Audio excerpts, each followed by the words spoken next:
Math है बड़ी बेवफा, मैथ है बड़ी बेवफा, सुबह पढ़ो और शाम खपा। कहने का मतलब है कि यदि आप मैथ पढ़ते हैं और मैथ को समय नहीं देते हैं तो सुबह में पढ़िएगा, शाम के भूल जाइएगा। क्योंकि जिस तरह से हम लोग पढ़ रहे हैं लगातार मैथमेटिक्स में, और यदि आप उसको समय नहीं देते हैं सुबह पढ़ के शाम को, मतलब रिवीजन नहीं करते हैं, तब भूल जाइएगा। जिस प्रकार से यदि आप अपने गर्लफ्रेंड को टाइम नहीं दीजिएगा तो समझिए कि भूल ही जाइए, वो दूसरा कोई संग सेट हो जाएगी, ठीक ना। तो वैसी मैथ का भी हाल है, यदि आप टाइम नहीं दीजिएगा तो इसको भी भूल जाइए, येहू कोई दूसरा संग सेट हो जाएगी, केकरा साथ है। तो जो टाइम देगा इसको वही, इसलिए हम भी लगातार इस पर टाइम दे रहे हैं। और आप लोग से भी रिक्वेस्ट है कि आप लोग भी थोड़ा एकरा क्या कीजिए, टाइम दीजिए निकाल के, नहीं तो येहू आपको भूल जाएगी। मैथ की बात कर रहे हैं, मैथवा के, ठीक ना। तो चलिए इनवर्स ट्रिग्नोमेट्री हम आपका शुरू कर दिए हैं और मैं आपका स्वागत करता हूं आपके अपने चैनल सनी सर क्लास 12 पर, ठीक। तो आज हम लोग लेसन 2.1 शुरू कर दिए हैं इनवर्स ट्रिग्नोमेट्री का एनसीईआरटी से। तो सबसे पहले मैं आपको, देखिए इसके पहले वाला यदि आप वीडियो नहीं देखे हैं तो जा करके पीछे वाला वीडियो भी देख लीजिए, क्योंकि उसमें बहुत सारा बेसिक है। और लेसन जो मैंने पिछला वीडियो में ही आपके लिए स्टार्ट कर दिया था, इसमें जो है उसका कुछ क्वेश्चन है। तो चलिए इनवर्स ट्रिग्नोमेट्री का क्वेश्चन बनाते हैं। जैसे देखिए पहला क्वेश्चन आपका है कि कोट इनवर्स -1/√3, इसका हमको क्या फाइंड करना है, तो इसका प्रिंसिपल वैल्यू फाइंड करना है। यानी क्वेश्चन इस प्रकार से होगा कि find the principal value of cot inverse -1/√3। तो देखिए सबसे पहले क्या कीजिए कि इसको लेट कर लीजिए, लेट y बराबर कोट इनवर्स -1/√3। तो हम लोग कोट को इधर लाएंगे तो क्या हो जाएगा, इनवर्स खत्म हो जाएगा उधर से, -1/√3 बचेगा। इसके बाद देखिए उधर कोट में -1/√3 किसका मान होता है, तो कोट में आपका -1/√3 जो होता है ना, वो होता है, देखिए जैसे tan में हम लोग जानते हैं कि 30 डिग्री का होता है, यानी कि π/6 का।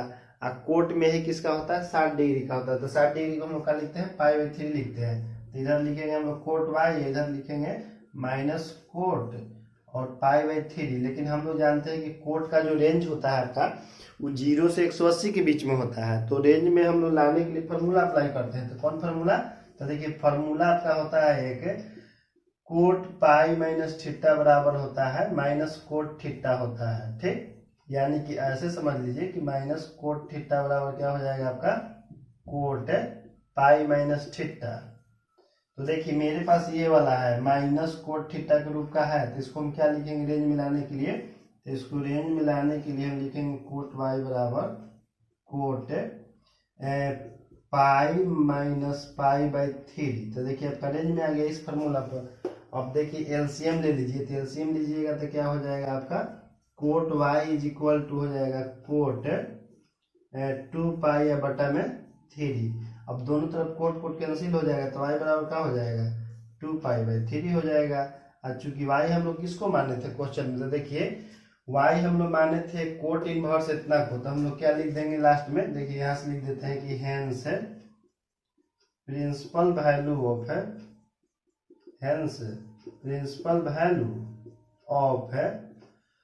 कोट इनवर्स -1/√3 इज कितना है जी, 2π/3। तो हो गया आंसर।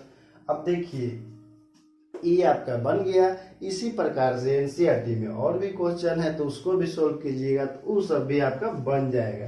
तो चलिए इसके बाद हम इसको मिटाते हैं और मिटा करके अगला क्वेश्चन देखते हैं। कोट वाला तो हम बन गया।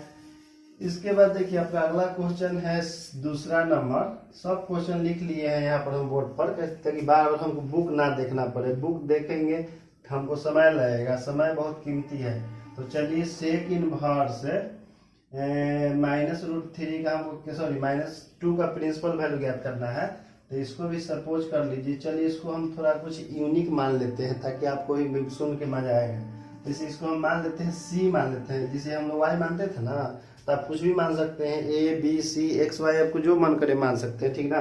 तो हम लोग c बराबर मान लेंगे तो क्या हो जाएगा, सेक इनवर्स -2। तो सेक इधर आ जाएगा तो क्या हो जाएगा, ये हो जाएगा आपका सेक सी बराबर -2।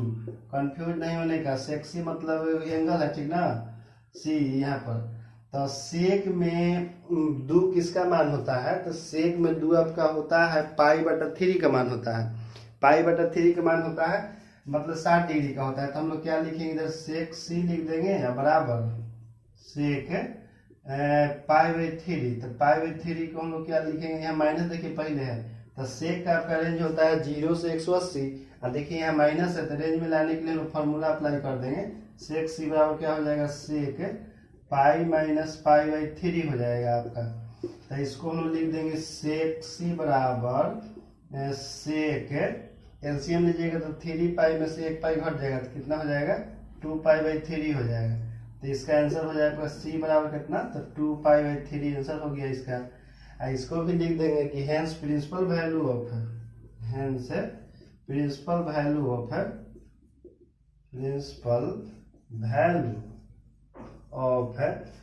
सेक इनवर्स -2 इज कितना, तो 2π/3 आंसर हो गया। देखिए जो प्रिंसिपल वैल्यू होता है ना हमेशा रेडियन में होता है, इसीलिए कभी डिग्री में कन्वर्ट करने का कोशिश मत कीजिएगा, नहीं तो गलती हो जाएगा। तो चलिए इसके बाद अगला क्वेश्चन देखते हैं। अगला क्वेश्चन है आपका तीसरा नंबर देखिए क्वेश्चन है आपका कोस इनवर्स -√3/2 माई प्लस π कितना है 6 है, ठीक। तो देखिए अभी हम लोग पिछला वीडियो में निकाले हैं कि कोस इनवर्स -√3/2 जो होता है ना, तो 5π/6 का वैल्यू होता है, नहीं तो पीछे हम बनाए वहां पर देख लीजिएगा। कोस इनवर्स -√3/2 का प्रिंसिपल वैल्यू कितना होता है, तो 5π/6 होता है, ठीक। तो डायरेक्ट हम लिख दे रहे हैं क्योंकि पीछे बनाए हैं, और नहीं तो कहिएगा तो फिर हम डिटेल बनाएंगे। अब देखिए एलसीएम लीजिएगा तो कोस देखिए 6 एलसीएम हो जाएगा, तो ऊपर हो जाएगा 5π या प्लस π, ये आपका हो जाएगा कितना, कोस 6π/6, तो 6 से 6 कैंसिल हो जाएगा, तो कितना बचेगा आपका, तो बचेगा कोस π, या कोस π मतलब कोस 180 डिग्री, या कोस 180 डिग्री का वैल्यू कितना होता है, -1 होता है। तो ये आपका आंसर हो गया, इसका भी आंसर हो गया -1, ये भी सोल्व हो गया। इसके बाद देखिए अगला क्वेश्चन है आपका क्वेश्चन नंबर 4। ये सब RS अग्रवाल का सिलेक्टेड क्वेश्चन है, ठीक ना। तो RS अग्रवाल से भी यदि आप बना लेते हैं कुछ क्वेश्चन, तो आपका एग्जाम में एक भी नहीं छूटेगा, यानी कि ऑब्जेक्टिव से लेकर सब्जेक्टिव तो कुछ भी नहीं छूटेगा। इसीलिए हम दोनों से बना दे रहे हैं, NCERT से भी और RS अग्रवाल से भी, जो एग्जाम में आता है आपका। तो ध्यान रखिएगा। तो क्वेश्चन नंबर 4 में आपका क्या है, क्वेश्चन नंबर 4 में देखिए क्या है कि साइन और π/2 और माइनस साइन इनवर्स -√3/2 होता है। अब देखिए साइन, यहाँ पर हम लोग क्या लिखेंगे, π/2, और साइन इनवर्स -√3/2 है। तो देखिए वो प्रॉपर्टी होता है, हालांकि आगे हमको बताना है इस प्रकार से, साइन इनवर्स -e होता है, हालांकि आगे हमको बताना है इस प्रकार से, साइन इनवर्स -x बराबर होता है माइनस साइन इनवर्स x। इस प्रकार से साइन इनवर्स -x बराबर माइनस साइन इनवर्स x होता है। देखिए इस प्रॉपर्टी पे यदि माइनस बाहर आएगा तो यहाँ पर क्या हो जाएगा, प्लस हो जाएगा। साइन इनवर्स √3/2, ये सब प्रॉपर्टी जो हम बोल रहे हैं आगे पढ़ना है इस चैप्टर के बाद। प्रॉपर्टी है, इतना प्रॉपर्टी है कि कितना जब्त कीजिएगा ना तो प्रॉपर्टी खत्म नहीं होगा। तो चलिए देखते हैं साइन, इसका एलसीएम नहीं लेना है। जैसे इसका वैल्यू कितना हो, 60 डिग्री का होता है, 60 डिग्री को हम लोग क्या लिखते हैं, 5/3 लिखते हैं। अब इसका एलसीएम ले लीजिएगा तो एलसीएम हो जाएगा, इसका 6 हो जाएगा, यहाँ हो जाएगा 3π, या यहाँ आपका हो जाएगा 2π। तो ये देखिए आपका हो जाएगा साइन 5π/6। आप तरीके इसको इतना नहीं बनाएंगे जी। देखिए यही फॉर्मूला आ गया, साइन 90 प्लस थीटा। तो साइन 90 प्लस थीटा क्या होता है, कोस थीटा होता है। तो इसको यहीं से हम सोल्व कर दे रहे हैं, उतना का हल ही करें। यहीं से देखिए साइन 90 प्लस थीटा का हो जाएगा कोस थीटा, कोस यानी थीटा का कितना है π/3। π/3 मतलब 60 डिग्री होता है, और कोस 60 डिग्री का वैल्यू कितना होता है 1/2 होता है, तो हो गया आपका आंसर। अब कहिएगा कैसे, तो देखिए सर यहाँ पर होता है साइन π/2 प्लस थीटा बराबर फॉर्मूला क्या होता है, cos थीटा होता है। तो उसी को देखिए बना दिए हैं, साइन π/2 प्लस थीटा, हो गया इसका सॉल्यूशन।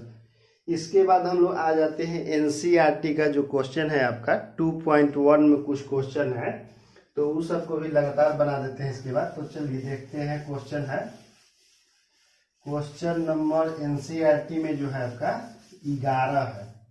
तो क्वेश्चन नंबर 11 जो है आपका वो है आपका tan इनवर्स 1 अब प्लस कोस इनवर्स -1/2 अब प्लस साइन इनवर्स -1/2।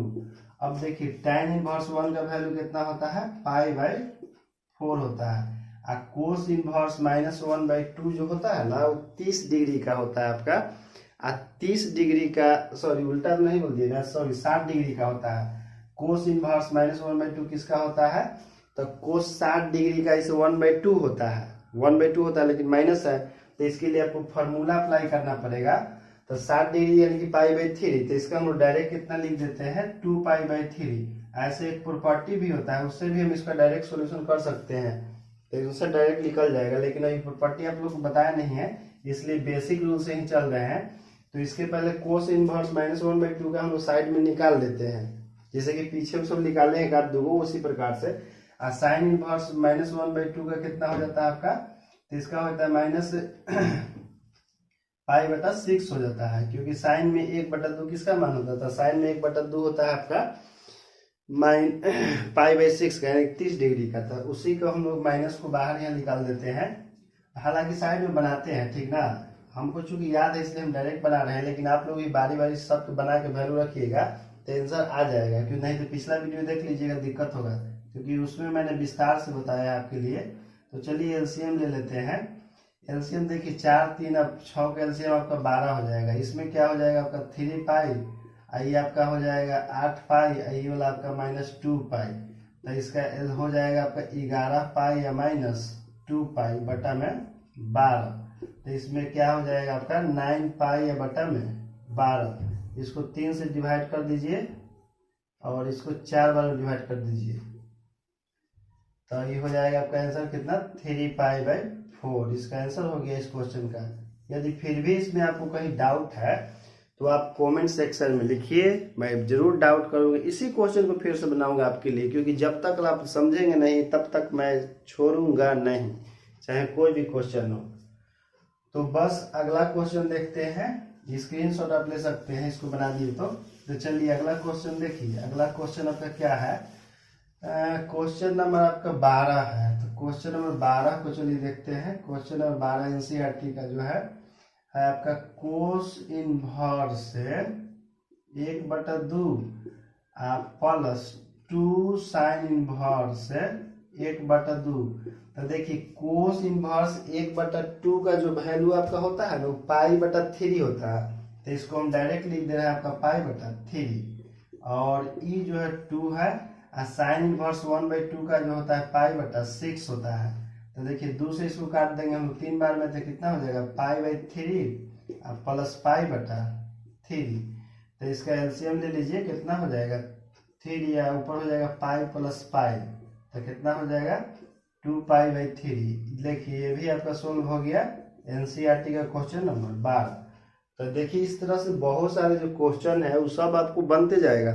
क्वेश्चन की दुनिया में कमी नहीं है, तरीका सीखने में विश्वास रखिए, क्योंकि जो आप तरीका सीखिए उससे हम लोग सभी प्रकार के क्वेश्चन लगभग बना सकते हैं। नंबर ऑफ क्वेश्चन की दुनिया में कमी नहीं है, इसलिए तरीका आप सीखने पर ध्यान दीजिए। अब देखिए क्वेश्चन नंबर उसमें 13 है। तो क्वेश्चन नंबर 13 जो है ऑप्शनल क्वेश्चन है। क्वेश्चन नंबर 13 में क्या कहता है कि if sine inverse x = y then, तो देखिए साइन इनवर्स x = जब y होता है आपका, तो जो साइन का वैल्यू होता है -π/2 से लेकर के अब π/2 तक होता है, -π/2 से लेकर के π/2 तक होता है। तो इसमें जो y का वैल्यू होगा वो 0 से बड़ा भी हो सकता है, 0 के बराबर भी हो सकता है। y का वैल्यू 0 से बड़ा भी हो सकता है, 0 के बराबर भी हो सकता है। और जो y का वैल्यू है सॉरी उल्टा बोल दिए, जो y का वैल्यू है -π/2 भी हो सकता है और π/2 से बड़ा भी हो सकता है, और जो y का वैल्यू 90 डिग्री भी हो सकता है और 90 डिग्री से छोटा भी हो सकता है। यानी कि जो y का वैल्यू है -π/2 भी हो सकता है, इससे बड़ा भी हो सकता है, और 90 डिग्री भी हो सकता है, 90 डिग्री से छोटा भी हो सकता है, और ऐसा ऑप्शन जो है आपका बी में है। तो क्वेश्चन नंबर 13 का आंसर आपका बी हो जाएगा। इसके बाद देखिए हम क्वेश्चन नंबर 14 बनाते हैं आपके लिए। देखिए क्वेश्चन नंबर 14 को अब देखते हैं हम लोग। क्वेश्चन नंबर 14 में आपका है tan inverse √3 minus sec inverse -2, sec inverse -2। तो इसको हम बनाते हैं। देखिए हो जाएगा आपका tan inverse √3 minus sec inverse -2 को अभी हम जस्ट पीछे बनाए हैं। यदि आपको याद होगा थोड़ा ध्यान दीजिए, सेक इनवर्स 2 को हम बनाए थे तो आंसर आया था 2π/3। तो इसको हम लोग के लिख देते हैं, डायरेक्टली लिख देते हैं जी, ठीक ना। tan इनवर्स √3 किसका होता है, तो π/3 का होता है, तो हम लिख दिए π/3। एकड़ कितना होता है, तो एकड़ 2π/3 होता है डायरेक्ट, जो कि अब पीछे बनाए हैं सेक इनवर्स -2 का। तो एलसीएम ले लीजिएगा तो कितना हो जाएगा, 3 हो जाएगा, तो हो जाएगा पाई या -2π, तो कितना हो जाएगा आपका -π/3। तो हो गया आंसर। देखिए इस प्रकार से एनसीईआरटी का जो 2.1 लेसन था ये पूरी तरह समाप्त हो गया। और आर.एस. अग्रवाल में देखिएगा, तो आर.एस. अग्रवाल में यही चैप्टर जो है 4A के नाम से है, 4A के नाम से है, तो वो भी आपका समाप्त हो गया। फिर भी यदि आर.एस. अग्रवाल में कोई क्वेश्चन यदि आप डाउट रह जाता है आपको, या एनसीईआरटी में भी कोई क्वेश्चन पर डाउट रह जाता है, तो आप पूछ लीजिए, क्योंकि हम जो पढ़ा रहे हैं आपको तो एक भी क्वेश्चन नहीं छोड़ना चाहते हैं आपके लिए, बशर्ते कि आपको डाउट होना चाहिए। क्योंकि हम लोग चाहते हैं कि हम वो हर एक छात्र के पास पहुंचे जिसको इसकी ज़रूरत है, और हम लोग वैसे छात्रों की ज़रूरत को पूरा करने के लिए यूट्यूब पर पढ़ा रहे हैं, ना कि हम लोग किसी से पैसा कमाने के लिए पढ़ा रहे हैं। ठीक, तो मेरे वीडियो को देखते रहिए, और हो सके तो उन छात्रों के पास शेयर करके आप पहुंचाएं जिसको इसकी आवश्यकता है। तो इसी के साथ जय हिंद, जय भारत दोस्तों।